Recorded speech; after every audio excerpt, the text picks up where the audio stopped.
성경은 이 세상에서 살아가는 우리를 향하여 말씀하기를 세상을 쫓지 말라 그렇게 말씀하죠. 오늘 이 고린도전서 3장 16절 17절의 말씀은 오늘 우리에게 주시는 말씀의 핵심 키워드는요, 거룩함과 정결함이라는 주제입니다.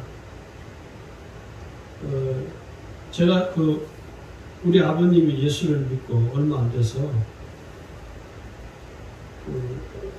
50년 넘게 술, 담배를 하셨던 분인데 교회를 다니면서도 쉽게 그게 끊어지겠습니까? 그런데 오늘날 저한테 그러십니다. 내가 이제 술, 담배를 하지 않겠다. 속으로 왜 그러시는가? 그래서 왜 그러시냐고 했더니 얼마 전에 기도원에 갔는데 기도원을 좀 자주 다니셨거든요. 기도원에 갔는데 강사 목사님이 이 고린도서 3장 16절 17절 말씀을 가지고 설교를 하시는 거예요. 자식들이 옆에서 아무리 담배 끊으세요, 술 끊으세요 한다고 되지 않거든요. 그런데 그 집회에서 강사 목사님이 설교를 통해서 그날 은혜를 받으신 분, 그날 기도를 내려오면서 담배도 버리고 라이터도 버리고 오셔가지고 이제 술, 담배를 하지 않겠다. 그리고 그 이후로 진짜 희한하게 신기하게 하나님이 술, 담배를 끊게 하셨습니다. 나중에 제가 물어봤어요. 아버지 술, 담배를 끊는 뭐냐고. 이 고린도서 3장 16절 17절을 말씀을 전하는데 내가 하나님의 성전인데 하나님의 성전에다가 그 더러운 것들을 다 구경에 넣으면 어떻겠냐고. 성령이 거하시는 성전을 그렇게 더럽히면 되느냐고. 그래서 그 말씀을 듣고 크게 회개하고 깨우쳤다고. 결국 은혜인 거죠. 하나님의 은혜가 아니면.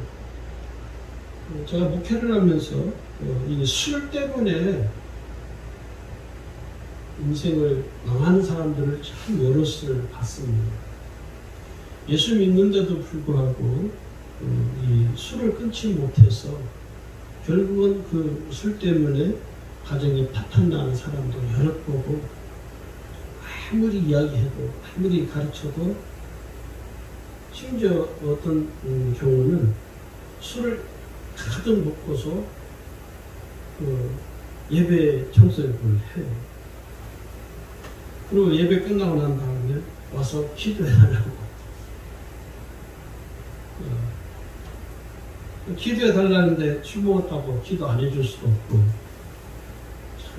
그래서 기도를 몇 번 해드리기도 하고.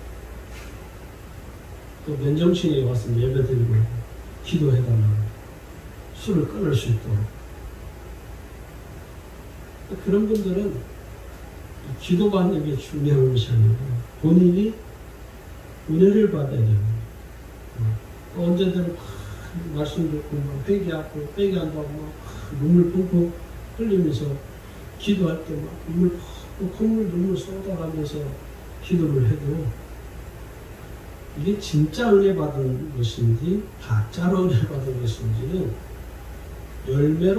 열매를 통해서 알 수가 있습니다. 진짜 은혜 받은 사람은요, 그냥 한순간에 자기가 지금까지 해왔던 하나님 기뻐하던 모든 삶의 이 습관들을 과감하게 끊어버립니다. 은혜 받으면. 근데 은혜를 받지 못하면 그게 되지 않는 것이죠. 또 한 번은 저 집사님 와가지고 목사님이 우리 남편한테 강하게 좀 꾸짖어달라고.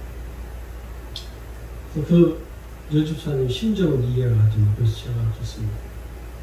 목사가 가서 신방을 할 수는 있지만 꾸짖는다고 해서 그게 한 번에 끊어지는 거 아니고 정말 은혜를 받아야 됩니다. 이게 우리가 사는 것이요, 우리가 신앙생활하고 하나님을 믿는 것이 결코 쉽지 않습니다. 이 쉽지 않다는 말은 무슨 의미냐면 결국은 내가 하나님으로부터 은혜를 받아야 신앙생활을 잘 할 수 있는 것이죠. 여러분, 이 세상에서 우리가 살아갈 때 우리가 그리스도인으로서 우리의 삶의 이 기준, 삶의 표준, 또 우리의 삶의 중심이 하나 있습니다. 그게 뭐냐면 거룩한 것. 왜 그러냐면 우리가 믿는 그 하나님이 거룩하시거든요. 그러니까 내가 믿는 하나님이 거룩하시기 때문에 오늘 하나님께서는 우리에게 뭐라고 말씀하냐면 내가 거룩하니 너희도 거룩하라. 그렇게 하나님이 우리에게 말씀을 주셨습니다. 이스라엘 백성들 하나님이 애굽에서 출애굽을 하셨죠.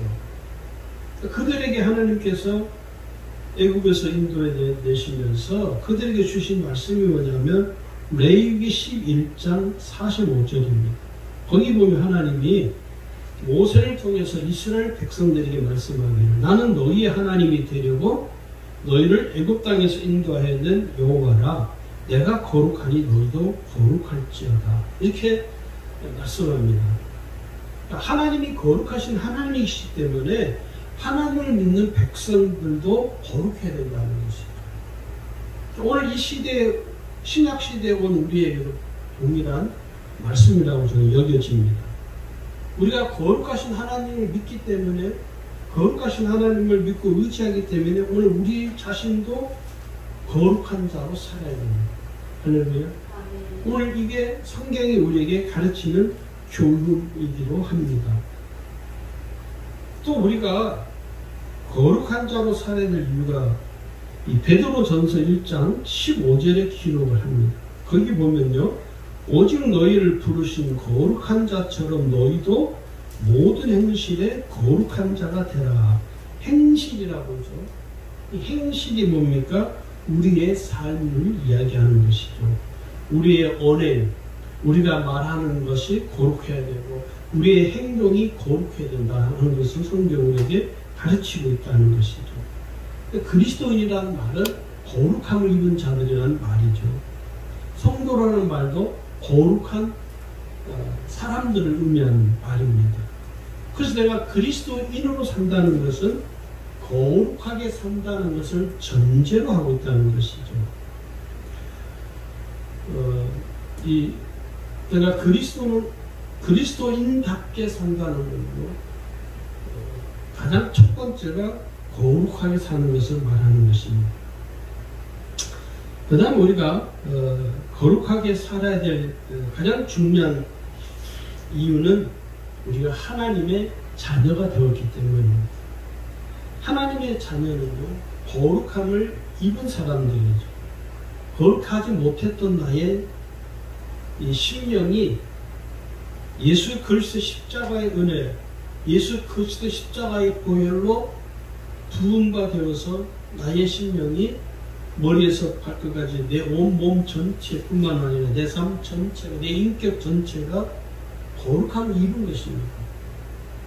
그래서 우리의 속사람은 거룩한 사람이죠.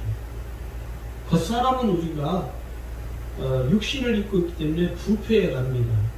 죽고 나면 땅속에 묻어주면 시간이 오래 지나면 그 육신은 흙 위에서 왔기 때문에 흙으로 돌아가죠. 육신이 부패해지는 것이죠. 그러나 그 속사람, 그 영이 살아있는 사람, 그 속사람은 하나님의 거룩함을 입었기 때문에 사라지죠. 소멸되는 게 아닙니다. 그래서 인간은 죽고 난 이후의 삶이 더 중요한 것입니다. 지금 육체로 사는 이 삶도 중요하지만 이 삶보다 더 자신이 중요한 게 죽고 난 이후의 영의 세계. 그래서 우리가 구분이 분명하게 나누죠. 거룩한 사람과 거룩하지 못한 사람을 나뉘는데 거룩한 사람은 하나님께로 이르지만 거룩함을 입지 못한 사람은 그들은 무저갱으로 지옥불로 던져지게 된다는 것입니다. 우리가 사실 이런 부분에 대해서는 많은 성도들이 잘 와닿지가 않죠. 그리고 어떤 분이 그러더라고요. 목사님, 잘 와닿지가 않는데 죽어봐야 아는 거 아니냐고. 자기가 죽어봐야 안다는. 여러분 죽어보면은 이미 늦습니다. 이미 늦어요. 죽고 난 이후는요, 내가 결정할 수 있는 게 아무것도 없습니다. 지금 내가 육신으로 살아있을 때 내가 결정할 수 있죠. 뭔가를. 내가 가고 싶은 데 갈 수 있고, 가기 싫은 데 가지 않고. 그런데 육체가 이제 생을 다하고 그 영이 이제 이 세상을 떠나면 그때부터는 자기가 선택할 수 있는 게 아무것도 없습니다. 두 개로 분명하게 나누어지죠. 거룩함을 입은 사람은 하나님께로 가지만 거룩함을 입지 못한 사람은 지옥불로 던져져서 영원한 고통과 영원한 좌절 가운데 살게 된다는 것이죠. 그래서 우리가 거룩하게 살아야 될 이유는 내가 거룩하신 하나님의 자녀이기 때문에 오늘 저와 여러분이 거룩한 삶을 유지해야 됩니다. 또 우리가 거룩함을 살아야 될 이유는요, 하나님으로부터 유업을 받을 자라고 성경은 우리에게 말씀을 하고 있습니다. 신명기 15장 4절에 보면 내가 만일 내 하나님 여호와의 말씀만 듣고 내가 오늘날 내게 명하는 그 명령을 다 지켜 행하면 내 하나님 여호와께서 내게 유업으로 주신 땅에서 내가 정령 복을 받으니 너희 중에 가난한 자가 없으리라. 오늘 이 말씀은 우리에게도 동일하게 적용되어지는 말씀이죠. 그리고 성경을 우리가 보면 명확하게 성경은 뭐라고 유업을 받을 수 없는 자들에 대해서 구분을 하고 있어요. 거기 고린도전서 6장 9절에서 10절을 보면요, 불의한 자, 음란한 자, 우상 숭배하는 자, 간음하는 자, 탐색하는 자, 남색하는 자, 도적하는 자, 탐람하는 자, 술 취한 자, 후욕하는 자들은 토색하는 자들은 뭐라고 하냐면 하나님의 나라를 유업으로 받지 못한다. 왜냐하면 거룩하지 못하기 때문에 그렇다는 것이죠. 또 갈라디아 5장 21절에 가면 투기하는 자, 술 취한 자, 방탕한 자, 이런 자들도 하나님 나라를 유업으로 받지 못한다라고 성경은 명확하게 구분을 해놓고 있습니다. 두리뭉실한 게 아니라 명확하게 구분을 지어버리는 것이죠. 그래서 우리가 이 세상에서 사는 날 동안 우리가 하나님의 자녀로 살잖아요. 오늘 저와 여러분이 하나님을 아버지라 부르고 하나님 우리를 자녀라 불러주시고, 그래서 우리가 그 하나님 아버지께 우리가 필요한 것이 있으면 하나님 내가 이런 이름으로 필요합니다. 하나님 내 기도를 들어주세요. 그러면 하나님이 아버지이시기 때문에 자녀의 간청을 들어서 응답해 주시잖아요. 우리가 그걸 기도 응답이라고 하는데, 이러한 하나님과의 온전한 우리의 삶이 되는 데 있어서 가장 큰 방해가 되는 것들이 있습니다. 내가 하나님의 자녀로서 거룩하게 살지 못하게 나를 방해하는 가장 큰 결정타가 뭐냐면 반복되는 죄입니다. 우리가 반복해서 죄를 짓는 것처럼 무서운 게 없습니다. 이 죄를 그냥 한 번 짓는 것이 아니라 계속 똑같은 죄를 계속 범하는 거예요. 그걸 이제 뭐라고 하냐? 악행이라고 해요. 오늘 우리가 예수를 믿지만 우리 속에 악행이 있습니다. 왜냐하면 거듭 반복해서 똑같은 죄를 범하는 거예요. 본인들이 그것을 악행이라고 생각하지 않는 것이죠. 일반 우리가 이 범죄에서 있잖아요. 초범이냐 재범이냐 따라서 이게 죄질이 무거워지거든요. 신앙도 똑같습니다. 하나님 앞에 계속 같은 죄를 반복해서 짓게 되면 악한 자가 되는 거죠. 악행을 행하는 자가 되죠. 그래서 그 악행을 행하는 자가 결국은 어떻게 되냐면 그 반복해서 짓는 죄로 인해서 그 사람은 고질병에 걸리게 됩니다. 육신의 질병을 말하는 것이 아니라 이 하나님 앞에 이제는 더 이상 하나님의 은혜를 받을 수 없는, 경험할 수 없는 고질적인 신앙의 행태에 빠지게 되는 것이죠. 이게 제일 무서운 것이죠. 신앙생활이 아주 고질적으로 같은 죄를 범하는.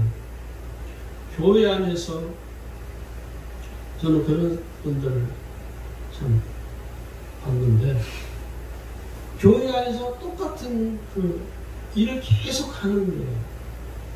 계속 똑같은 조치하는 행태들을 하는 거예요. 근데 지금도 그런 분들은 지금도 여전해요. 제가 아시는 교인한테 그런 얘기 했어요. 이제는 어지간히 좀 하라고. 당신 자녀들도 이제 다 결혼을 하고 가정을 꾸미는데 그 부모가 그렇게 신앙생활을 하면 그게 자식들에게 돌아가는데 왜 그렇게 신앙생활을 하는지 모르겠다. 혹시 기회가 되시면 신앙생활 잘 하도록 좀 권면을 좀 하시라. 근데 이게 본인이 그걸 잘 인지를 못합니다. 자기가 악행을 저지르고 또 고질적인 신앙에 좋지 못한 행태를 가지고 있다는 것을 잘 인지하지 못하고 있다는. 그러면요, 하나님은 그 삶을 통해서 역사해 줄 수가 없다 하는 것이죠. 그래서 우리가 악행을 행하는 자가 되지 않으려면요, 우리가 먼저 해야 될 게 뭐냐면 내가 범한 죄에 대해서 합리화하지 말아야 합니다. 사람들이 어떤 잘못을 하고 그러면 자기를 자꾸 변명하고 그건 합리화시키려고 해요. 제가 사실은 이랬는데요. 그건 뭐요? 자기 죄를 합리화시키는 행태입니다. 직장 안에서 보면 무슨 이렇게 일을 시키면 자기가 잘못했는데, 제가 이렇게 하려고 그러는데, 저 옆에 김대리가 어쩌고. 그건 이미 자기의 죄, 자기가 범한 실수를 다른 사람을 이렇게 걸고 넘어지면서 합리화시키는 것이죠.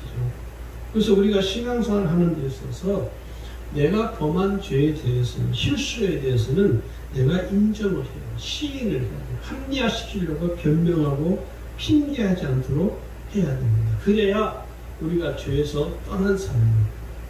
그래서 우리 그 심령에 이 죄는 더러운 것이잖아요. 악하고 더러운 것인데 그 악하고 더러운 것이 내 심령에 묻어지지 않거든요. 근데 계속 나를 변명하고 합리화시키고 그러면요, 나도 모르는 사이에 내가 내 심령의 죄로 오염이 되어버립니다. 그러면 더 이상 우리가 하나님께서 나의 삶을 통해서 역사해 주실 수가 없다는 것이죠. 또 우리가 영적 장애물이 뭐냐면 영적인 삶을 게을리하는 것입니다. 신앙생활은요, 내가 내 노력으로만 되어지는 것이 아니거든요. 인간의 노력으로. 그런데 이 영적인 삶을 추구하지 않으면 온전한 신앙생활을 지속할 수가 없습니다. 신앙생활을 온전히 지속하기 위해서는 영적인 삶을 내가 살려고 애를 쓰고 힘쓰고 애쓰고 사모해야 된다는 것이죠. 처음 예수 믿는 분들한테 우리가 권면할 때 그런 권면을 많이 하죠. 저도 이제 처음 예수 믿겠다고 이렇게 오시는 분들한테 그런 권면을 많이 해드리는데,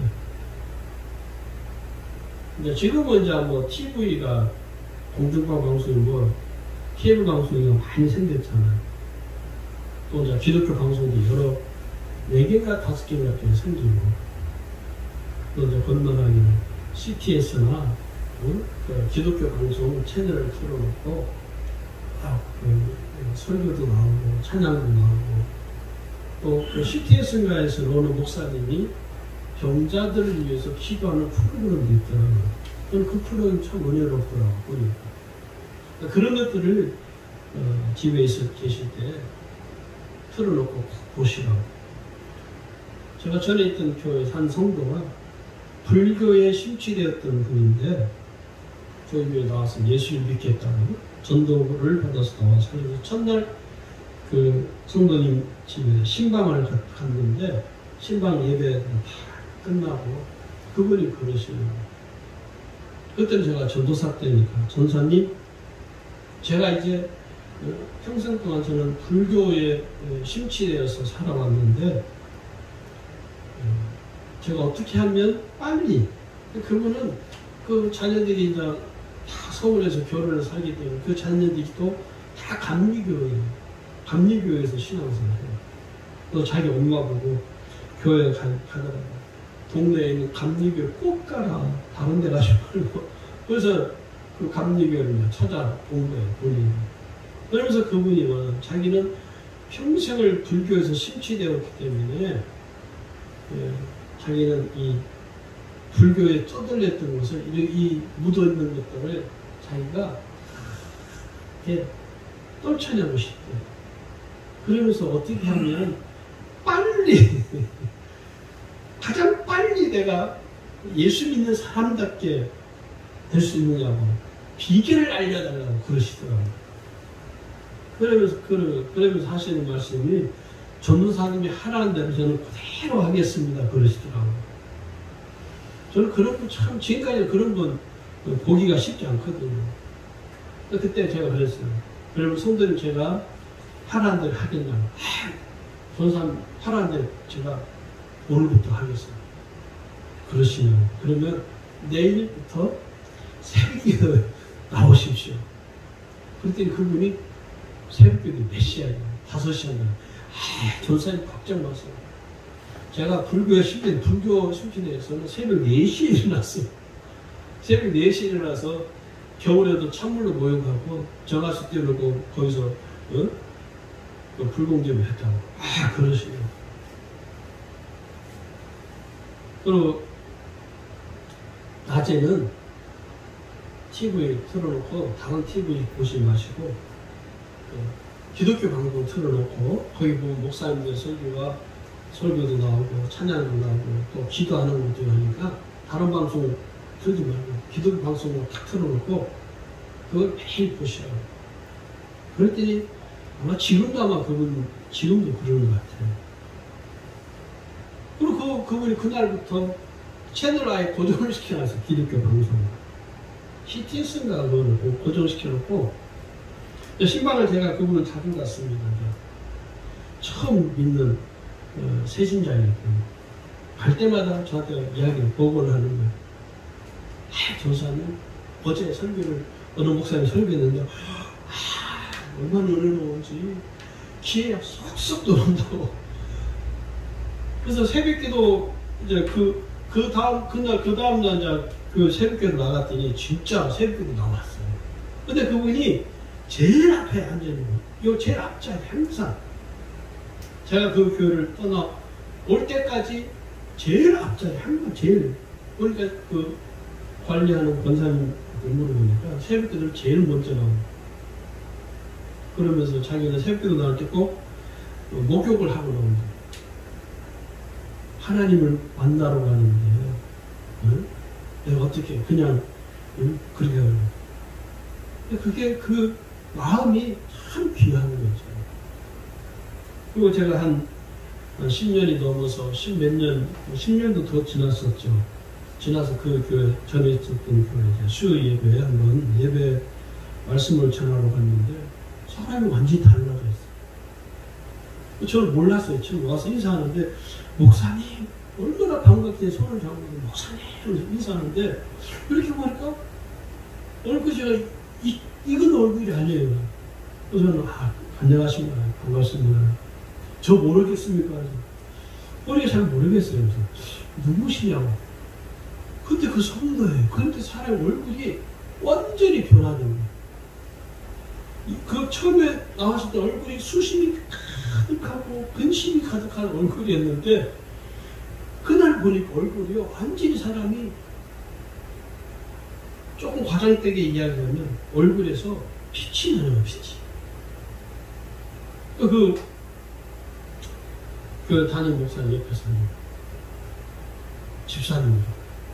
언제 집사님 됐냐 했더니 제가 떠나고 3년인가 후에 그 집사님입니다. 지금은 집사님입니다. 교회 갔더니 한 3분의 2는 모르는 성도들이고 3분의 1은 제가 있을 때 알던 교인들인데 그 3분의 1 중에 가장 먼저 와서 가장 그냥 반갑게 저를 아는 척 해주시더라고요. 그래서 지금도 생각을 한 것이 나요. 그렇게 예수를 믿는 분도 있구나. 그러니까 처음부터 당신은 영적인 삶을 추구하는 것에 대해서 이미 이분이 불교에서 오랫동안 심취되어 있었기 때문에 신앙을 하는 부분에서는 우리 예수 믿는 기존 신자들 성도들이 좀 돈을 받아야 돼요. 영적인 삶을 처음 가자마자 전사님 제가 어떻게 하면 됩니까? 시키는 대로 다 하겠고 또 새벽기도 나오고 그날 이후로 새벽기도를 한 번도 빠진 적이 없다는 그 옆에 있는 권사님이 같은 그 교구에 제가 첫 신방 갈 때 같이 갔던 이종혁 권사님이라고 계신 그 권사님 옆에서 목사님 이 집사님이 목사님이 처음에 가르쳐 준 그대로 지금도 그렇게 신앙생활 하고 있다. 그게 이제 영적인 삶이죠. 네. 오늘 우리가요, 이 영적인 삶을 추구하고 사모하고 또 사모해야 돼요. 그리고 영적인 삶이 뭐냐? 크게 두 가지를 이야기할 수 있습니다. 여러 가지 몇 가지가 더 있는데 크게 딱 두 가지만 말씀을 드리자면 디모데전서 4장 5절의 말씀입니다. 우리 거기 같이 한번 읽어보겠습니다. 디모데전서 4장 5절 말씀. 거기 보면 딱 두 가지를 이야기해요. 같이 읽겠습니다. 하나님의 말씀과 기도로 거룩하여 지니라. 할렐루야. 우리가 거룩하게 사는 데서 가장 중요한 우리의 신앙의 태도 중에 두 가지가 하나님의 말씀과 기도라는 것이죠. 우리가 이 두 가지만 잘해도요, 신앙생활을 엉터리로 할 수가 없습니다. 하나님의 말씀과 기도가 우리를 거룩하게 만들기 때문에 우리가 거룩한 삶을 유지하도록 우리를 계속 이끌어 주시는 영적인 파워, 능력이 바로 하나님의 말씀과 기도였다는 것이죠. 그러니까 우리가 지금 사는 이 세상에서 나의 심령을 거룩하게 지키는 그 무기가 뭐냐? 하나님의 말씀과 기도라는 것입니다. 오늘 저와 여러분이 이 고린도전서 3장 16절 17절 말씀을 우리가 다시 한번 마음에 새기면서 내가 하나님의 성전, 다른 거룩하게 사는 가장 키워드가 뭐냐? 내가 하나님의 성전이라는 것이에요. 여기 보면 그런데 우리가 읽은 본문이죠. 너희가 하나님의 성전인 것과 하나님의 성령이 너희 안에 거하시는 것을 알지 못하느냐. 우리가 하나님의 성전이라는 것이죠. 우리는 걸어다니는 성전입니다. 그러면서 이어서 하시는 건 누구든지 하나님의 성전을 더럽히면 하나님 그 사람을 멸하시리라. 하나님 그 사람을 내쳐버린다는 것이죠. 하나님의 성전을 더럽히지 말라는 것입니다. 왜요? 이어서 끝줄에 보면 하나님의 성전은 거룩하니 너희도 그러하니라.